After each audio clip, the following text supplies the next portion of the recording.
My name is Harry Govind. I lead the global infrastructure team here at Target.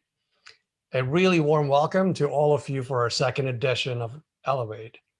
It was a privilege to be here in Bangalore the same time last year as we launched our inaugural event.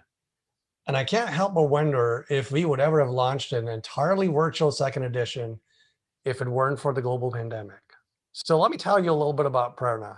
She's a serial entrepreneur with an enviable track record, having founded multiple companies, including Yari, Kush, which incidentally ended up being acquired by Shmuel, where Prerna donned the role of Chief Marketing Officer before eventually taking on the role of Chief Product Officer. Her accomplishments there include the development of hit music apps like Autorap, which has since been downloaded by 350 million people. Named to the most influential women in tech by Fast Company, featured in New York Times, Vogue, Forbes, and TechCrunch. Please join me in extending a warm welcome to the founder and CEO of Hooked, Prerna Gupta. Prerna, welcome.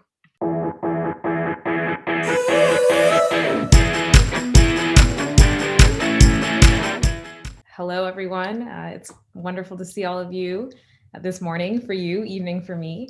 So it's a real pleasure to be here. And what I wanted to talk to you today about was what I believe has been the most important element in my success as an entrepreneur throughout my career and with the many products that I have launched. And that is having the courage to do what's unexpected.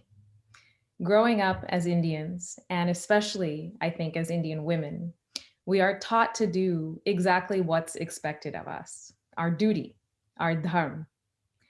But to truly have an impact on the world, there will be key moments in your journey, in your career, where you will have to do what's least expected of you to forge a new path and to really have a breakthrough. And when I look back at my career and, ask myself, how did I get here? I set out these dreams for myself. How did I make it? What brought me here? And I can identify three key moments in my career where I was presented with a choice to either kind of follow the safe path and do what was expected of me by society, by my parents, by my friends, or to do something different.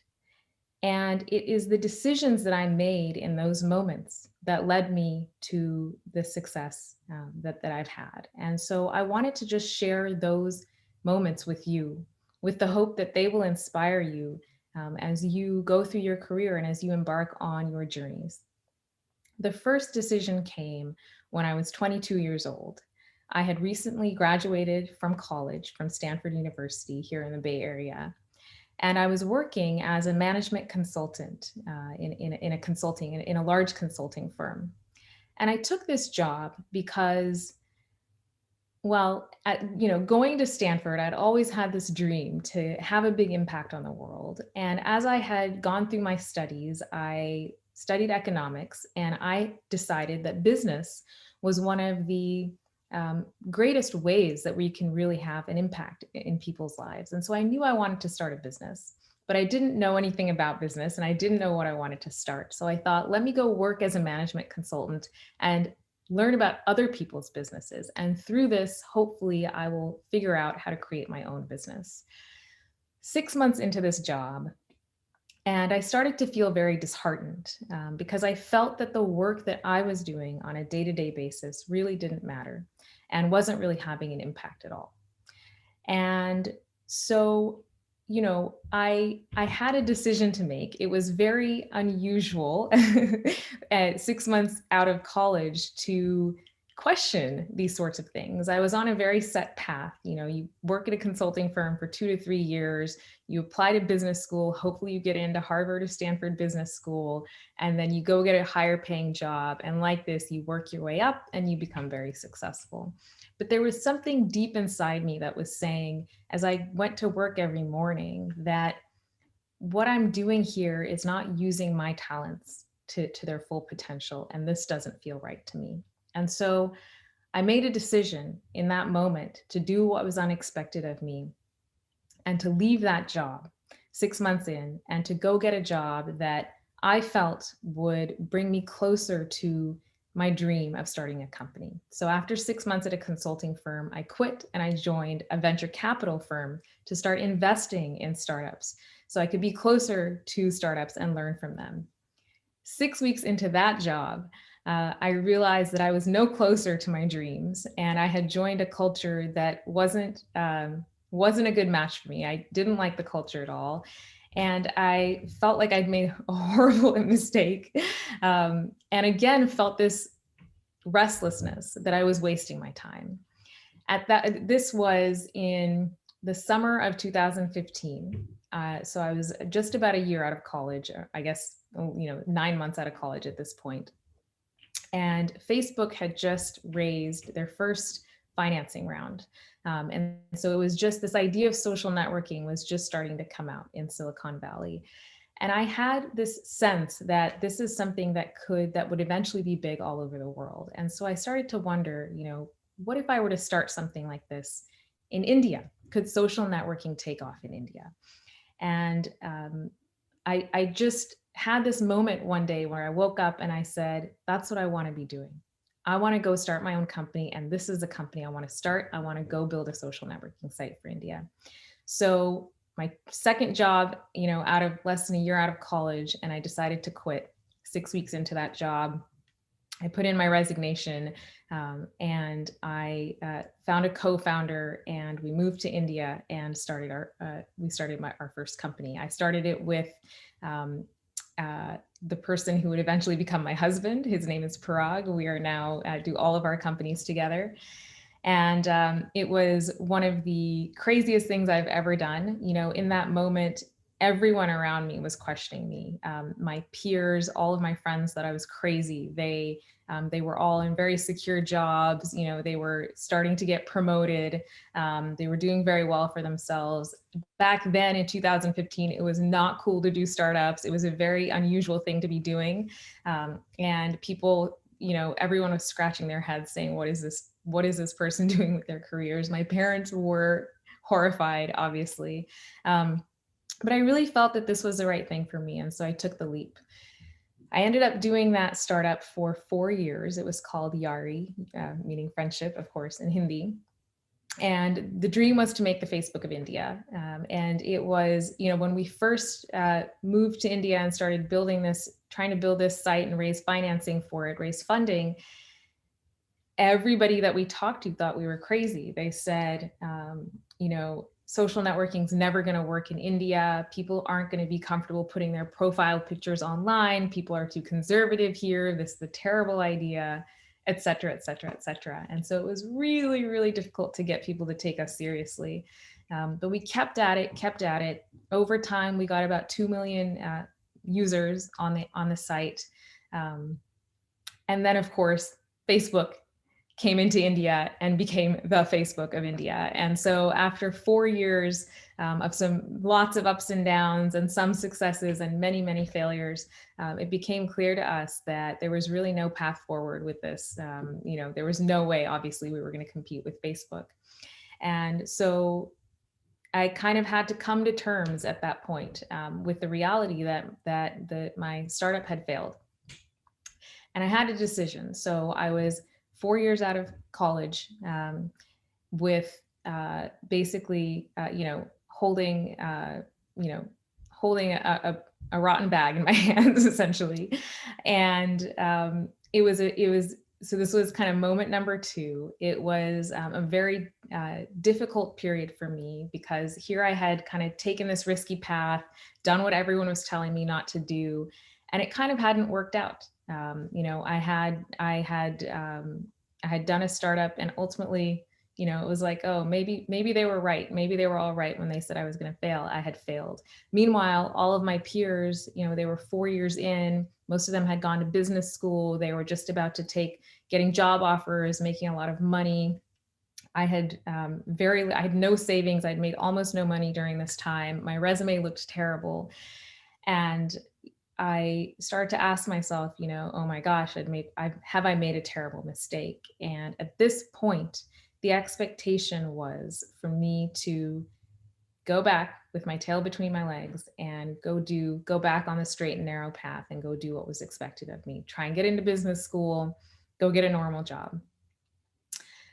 But I I searched deep within myself in that moment and really asked myself, what do I want to do with my life? And I still knew that I wanted to be an entrepreneur. The way for me to have an impact was through creating my own businesses. And I asked myself, do I regret, this decision that I made to start this company and to leave my job?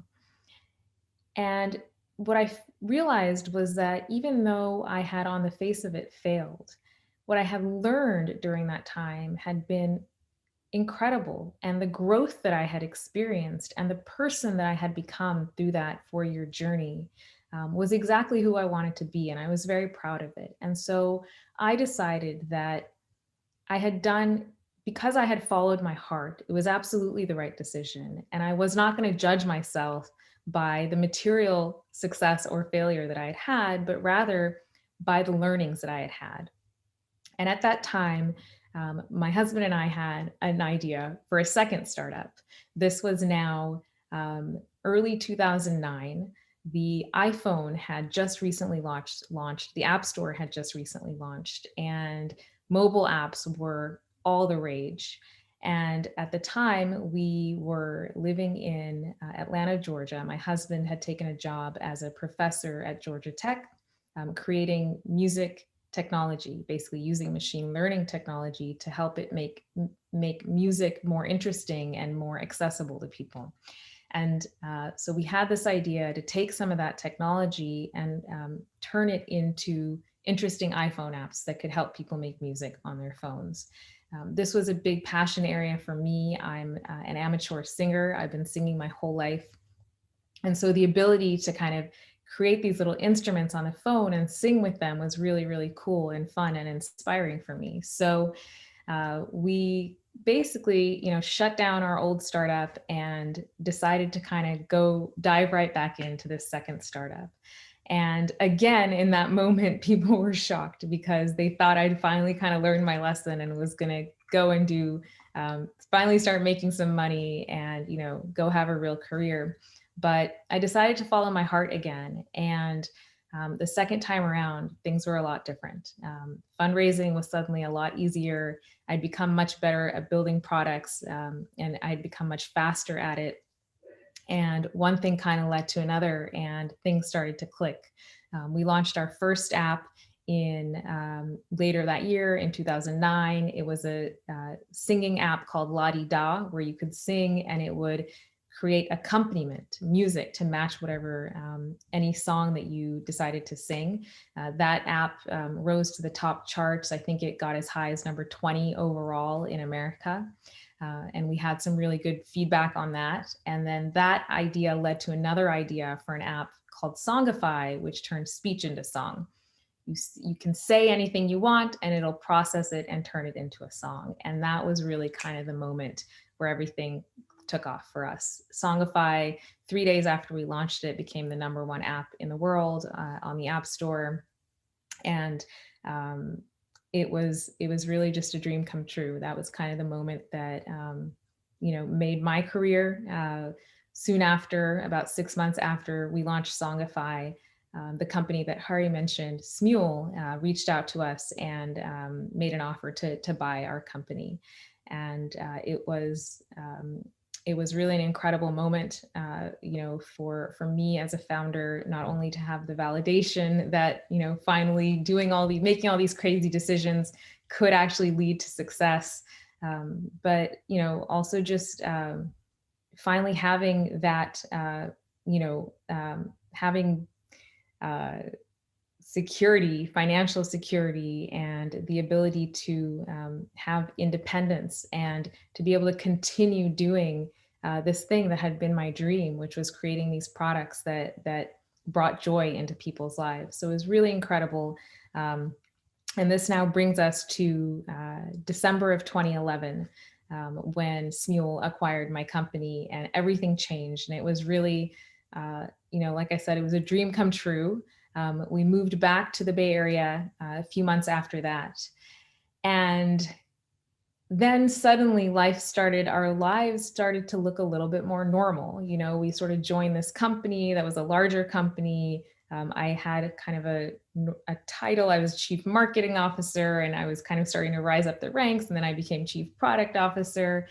And all these expectations started piling up again about, how I was supposed to, like, the trajectory that I was supposed to follow, and the sorts of things that I was supposed to spend my time doing. And, the things that I was supposed to care about. And I felt the more that I got sucked into that, the less I felt that I was actually spending my time doing things that were having the sort of impact that I wanted to have. And so the third moment came, where there was, an opportunity for me to take an even bigger role in the company, and to kind of establish myself even more sort of as an executive in Silicon Valley. And Parag and I at that moment just sort of stopped. It was a holiday break, and we kind of just took a step back and asked ourselves, are we happy? Are we happy with how we're spending our time? And when we kind of searched deep inside ourselves, we realized that we weren't, and that this wasn't why we had taken this journey. We felt like we, again, were not spending our time having the most impact that we could. And so we decided to leave it all behind. We quit our jobs at Smule. We sold all of our possessions, and packed up a suitcase and decided to go travel, and just basically be nomads for a while. And at this point, I think the people that were the most shocked, of course, our friends, but more than anything were our parents, because they thought we had finally settled down. We had jobs, normal jobs that they could tell their friends about, and they thought we were going to finally have kids. And they were just like, what are you doing now, and why? But it was just what we felt inside that we needed to do. And we ended up traveling for a year and a half. And while we were traveling, we started to write a novel. Our dream with this novel, it's a sci-fi fantasy trilogy set in Silicon Valley in the future. And our dream was to write the next Harry Potter. And as we were writing, we started to just think about what was happening to reading. And we would travel around, and people would ask, okay, what do you do? And we said, we're writing a book for teenagers. And the response we got mostly was, well, that's cute, but what's the point? Teens don't read anymore because they spend all their time on their mobile phone. And so we started to think about that, and that seemed kind of sad to us. And we thought, maybe there's something that we can do to change that, given our experience developing mobile apps for teenagers. And that was the impetus for Hooked. And so we came back from our travels eventually and started Hooked. And that's kind of what brought me to where I am today. But if it hadn't been for that final unexpected decision to leave that path that we had been set on and go do something unexpected and crazy and go travel, I would have never started Hooked, and I wouldn't be here today. And so, I think it never changes. You feel that, after a certain point, you kind of, you kind of get stuck in a path, and it becomes easy to just finally fall into doing the things that people expect of you. But there's so much joy in continuing to ask yourself, what do you really want? And am I really getting the most out of my time today? Am I doing the best? Am I pushing myself to my limits? And there's so much that you can gain from having the courage to kind of, do that crazy thing, even at any age and any stage in your journey. So That was really, I mean, I know we were supposed to talk about the secrets of making viral apps, but like the truth is, the secret is this. Do the thing that people aren't thinking of, the thing that's non-obvious, because that's actually the thing that leads you to creating something viral. That was truly inspiring, Prerna. Thank you so much.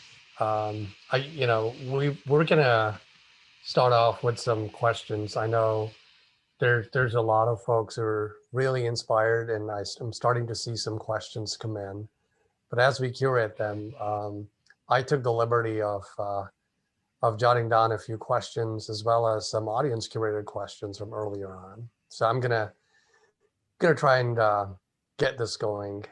So we're in the time of COVID, right? Everyone's busy all the time, and every day sort of feels like Groundhog Day, right? And travel has taken on a different meaning, right?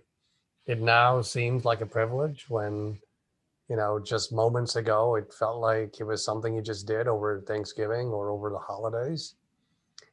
And you, on the other hand, you talked about taking a year off, a year and a half, to travel the world and sort of reset. And it felt like a really important moment for you. Um, so talk to me about that a little bit more, right? How important was that reset moment for you back then, and it was clearly instrumental in where you are today and where Hooked is today, right? Yeah, But then I it's a also great want you to, question. yeah. So please go on. I have a follow up to that in a moment. Yeah. So it was definitely one of the most important decisions I've made in my life. And I think resets are so important, and they continue to be important throughout your life. It's, if I look back, as an adult, really, every 5 to 7 years, I think I've had these moments of reset. And it's, I think it's so easy, especially the older you get and the further you get in your career, to stop doing it, to stop doing those resets, because life gets comfortable. You get really good at the thing that you've been doing. You have, over time you have kids, you have your network, you have your house and all your stuff. And it just keeps you there, and you start to get stuck. And I know all of us this past year especially have felt so stuck because we could barely even leave our homes. But I think that those moments of reset they're just so important for us as humans, because the joy of life comes from kind of taking ourselves outside of our comfort zone and putting ourselves in new situations that allow us to kind of force our minds to meld and adapt. And so my husband and I still look for those ways to reset. And travel for us has always been a big way to do that, and that's been completely curtailed, obviously this past year. But there's still ways to do it, even on a daily basis. It's as simple as um, just going outside, being in nature, taking a few minutes to breathe, just stepping away from your computer and breathing, challenging yourself through other things like, cooking new things or exercising, whatever it is. Make sure that you take those moments to reset, however you can throughout your day, and certainly, obviously, in the bigger moments. It's very, very important. Thank you, Prerna. So I'm looking at some of the audience questions here. And there's one from Susan, and Susan wants to know, what's one piece of advice you would give your younger self? I'll Yeah. let you interpret that the way you want. So the biggest advice really is to have patience. It's, when you're young, you have this kind of urgency. I remember when we started Yari, the first one, I said to myself, I want to, reach millions of users and sell this company in a year. Like I want to like retire in a year. Basically, that was my goal. And it was an absurd goal to have. And of course it didn't come true. But I think there was just this sense of like, I need to be successful right now. But the reality is that actually having, if you have set out a sufficiently ambitious goal for yourself, having success typically takes at least a decade, if not longer. And if you're doing something that you love, that time just flies by, and it just happens. And before you know it, you look back and, okay, it's been 10 years and I did achieve those goals, but it took me so much longer than I thought it would. But I wish that I had known that then. And it would just, it's, to be able to have that patience and kind of take a long view. I think you will make a few decisions differently. For example, one of the key things that I've learned over time is how important relationships are. And you'll meet people throughout your career. And when you have that impatience initially, there's a tendency to kind of feel like, oh, can this person help me right now? Or, oh, they snubbed me, they didn't give me the time of day and I'm going to be rude to them next time I see them. Little things like that. But if you have the patience and that perspective that your career is long, life is long, you might encounter them again, and it's better to kind of build that relationship and take a long view. That's something that I've really learned over the years in my career. So have patience and just know that you will achieve your goals, but it's probably going to take a whole lot longer than you think it will. So I see a few of our audience members commenting on how scary it must have felt, right? Quitting that first job and, or, making choices, right? Not going to business school. And, and you took that leap of faith really in yourself with nothing else but an idea, right? Take us back to that moment, right? You had a cushy job, right? As a consultant, you had economic freedom, which is a big deal, right? I mean, even today, right? Last I checked, I mean, it was 2021, but economic freedom is still a big deal, right? For so many.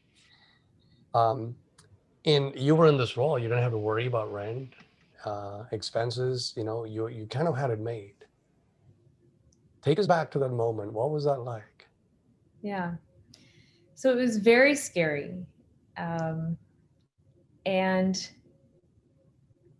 I think the thing is although it was an incredibly scary thing to do, it almost felt, it was just, there was something inside me that was just compelling me to do it. And it was this feeling of just wanting to spend my time doing something that felt like it mattered. And even though I think for me, it was just the connection of, going to work every day, and ultimately the thing that I was getting from it was a paycheck. The only thing I felt like I was getting from that job was a paycheck, and it just wasn't fulfilling enough. And I just had to take that leap of faith. There really was a decision where it was like, I think growing up, there had always been this expectation that, okay, I'm going to have a successful career and I'm going to be rich. That was definitely, like, in no uncertain words, like those were my parents' expectations of myself. And I think I had internalized those expectations. Going to Stanford, that is the expectation. But when I decided to quit and become an entrepreneur, I kind of made this very explicit. I said this to myself, which is that even if I don't end up being financially independent or comfortable, if I will have spent my days doing something I care about, it won't matter. And I would so much rather have, look back 10 years from now and have spent my time creating wealth inside me, basically, rather than building up a paycheck in my bank account. Than the other way around. If all I do is just work for a paycheck every single day, I feel like my insides will be empty. And so that's why I did that. And, it worked out. Like, I got lucky, it worked out, but I really feel that by the time the money came, it didn't even matter, because I had I had become the person that I wanted to be. And I had learned such an incredible amount, and I had spent every day doing what I loved. And that was what I feel like made me wealthy, not the money in the bank account. Thank you. Something that's probably on everyone's mind, especially as they signed up to this, to this talk. What makes a product viral? So basically, I think actually it's particularly fun to build viral products on the mobile phone because it's even harder, but I think the answer is the same, and that is on a mobile phone, because the screen is so small, you really, really, really have to be efficient in how you communicate what your product is about and in the type of experience that you create. I think the key to making a viral app, the first and most important thing as a product manager, basically, is to do one thing really, really well, to do one thing better than any other product out there.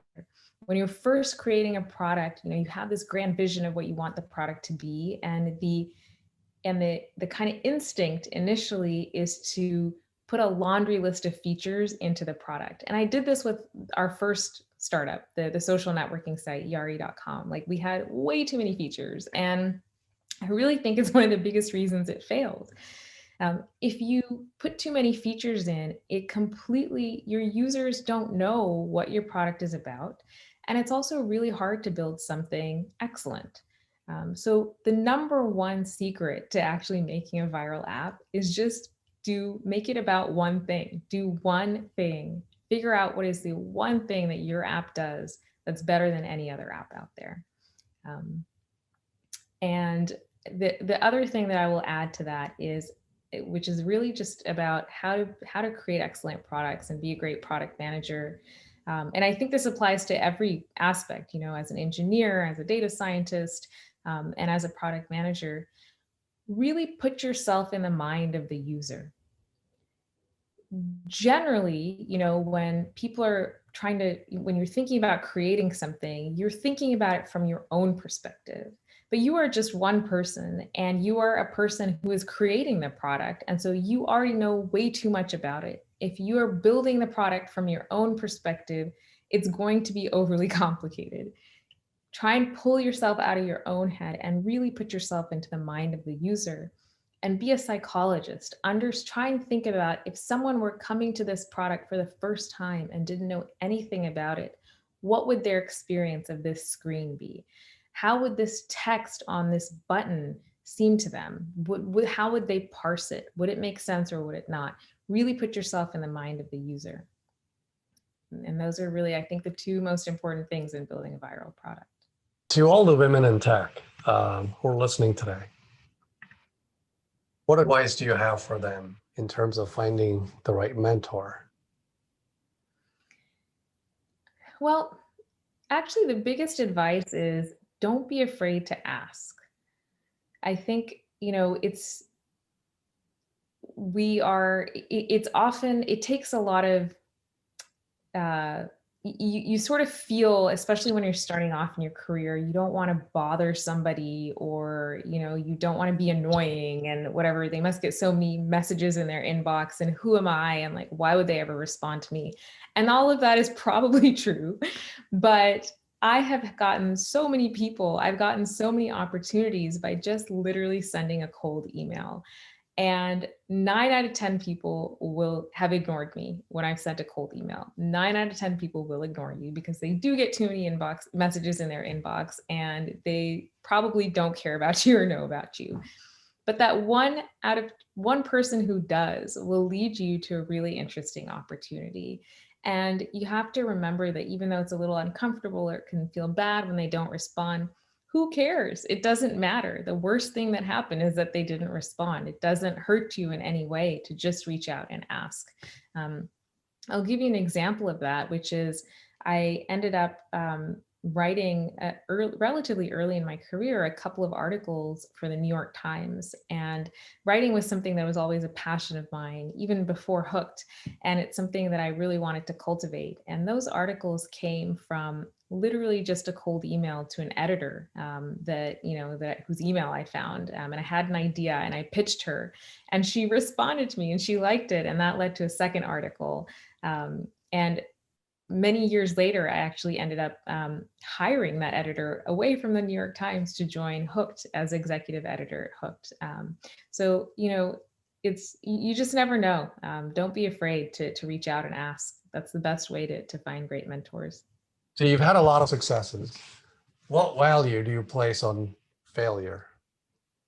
I actually place more value on failure than I do on success. I think that success is actually just a series of failures. And the reason is it's through your failures. The failures are what teach you the things that you need to learn in order to actually be successful. And I've had many, many, many more failures than successes.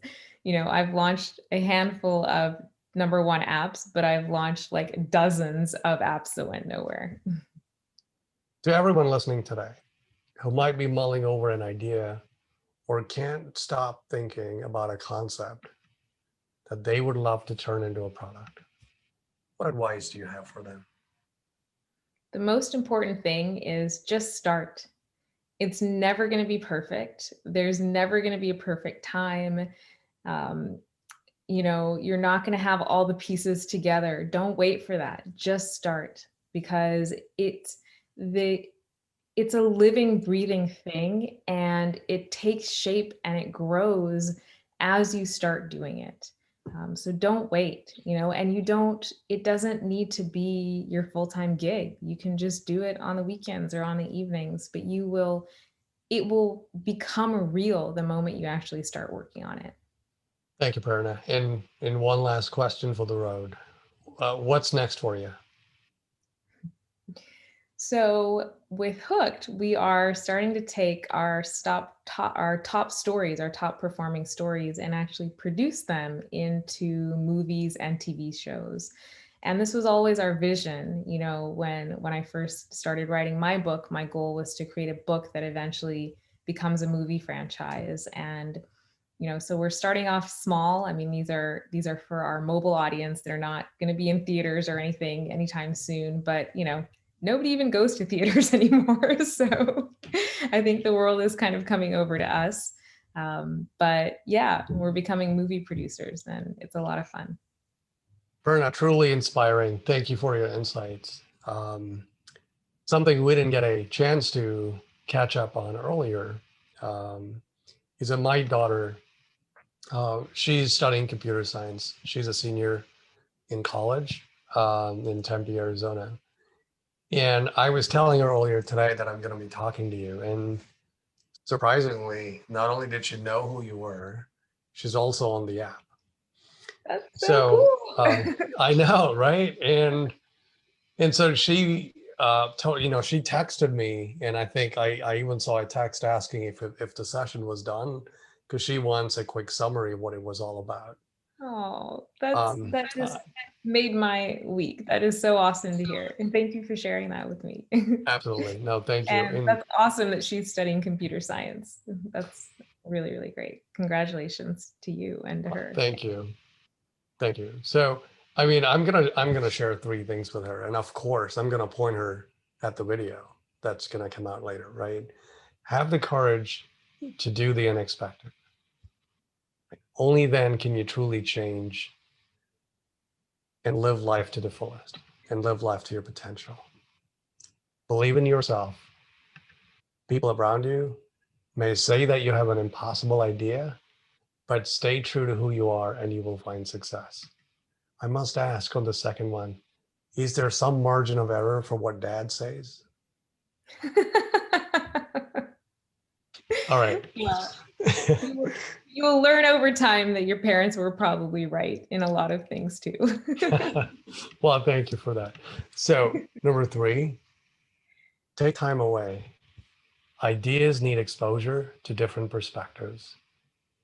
Gather experience, and this will enrich your thinking. Beautifully And with said. that, yeah. All right. Thank you, Prerna. And with that, we come to the end of another session in Elevate. Thank you all for joining us.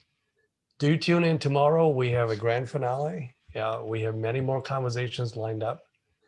And for Prerna and myself here in San Francisco, have a great rest of your day. Thank you all so much.